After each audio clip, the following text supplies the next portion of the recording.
আল্লাহ তাআলা যদি দয়া করে আমাদেরকে মাফ না করে, আমাদের বাঁচার কোনো উপায় নাই।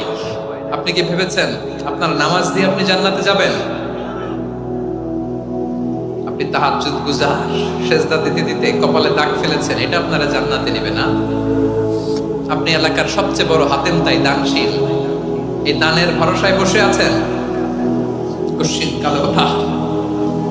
আমাদের নামাজ, আমাদের রোজা, আমাদের ইবাদত, এগুলোকে মিজানের পাল্লায় উঠালে কোনো ওজনই হবে না। তবে আমাদের একটা কৌশল জানা আছে, আমরা আল্লাহর রহমতের ভিখারি। আমরা সেদিন আগেই গুনার স্বীকৃতি দিয়ে দেব। আমরা বলবো, আল্লাহ তুমি প্রশ্ন করার আগে তোমার একটা কথা বলি, আমারে কিছু জিজ্ঞেস করো না, আমি সব করেছি। এমন কোন পাপ নাই যে পাপ আমারে দিয়ে হয় নাই।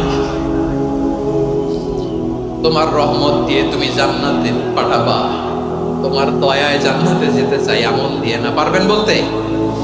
কিয়ামতের দিন আমরা বলবো, আল্লাহ আমার আমল দিয়ে জান্নাত চাই না, আমি তোমার দয়া দিয়ে জান্নাত চাই। তোমার দয়া ছাড়া আমার কোনো উপায় নাই।